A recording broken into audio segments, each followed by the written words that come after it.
Welcome to Homework Lib. We have been given some sample data. Our sample size is 50. Our sample mean, 5.44 nanometers. Sample standard deviation, 0.2 nanometers. We want a confidence interval for the population mean.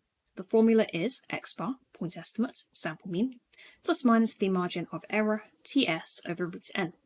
T is my critical value here. We're using it because sigma, population standard deviation, is unknown.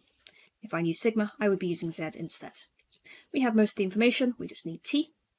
So we need alpha over 2, the area in each tail, which is 1 minus the confidence over 2. So 95% confidence means 5% in the tails, each tail 2.5%.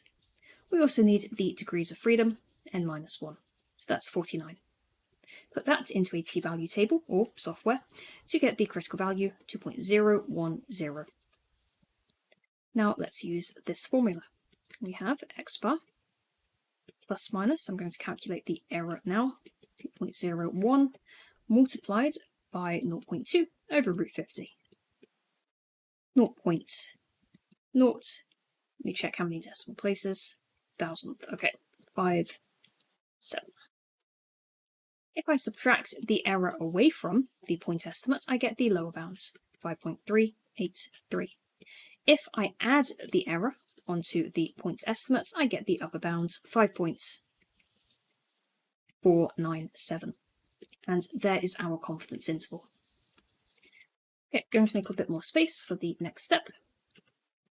We want to make a new confidence interval. We want to take a new sample, but we don't know the sample size for the desired accuracy.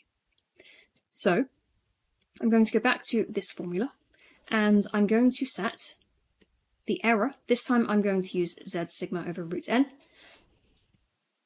equal to 0.02, the error. So I've switched to z because t is reliant on the sample size, so it's really not feasible to use t if you're looking at a sample size required. You switch to z for that.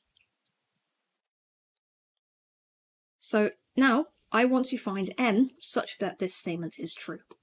So let me just plot this off. I'm going to rearrange this. Multiply by root n, divide by 0.02, square both sides. We just need z and sigma, and we can solve this. So sigma is the population standard deviation, and we basically use our best estimate for that. So we're going to be using sigma equals 0.2 as our estimate. Of course, this is the sample standard deviation. It's not ideal, but we need some kind of planning value. We also need the critical value. So we used t before. This time we want z, subscript 0.025, which is 1.960.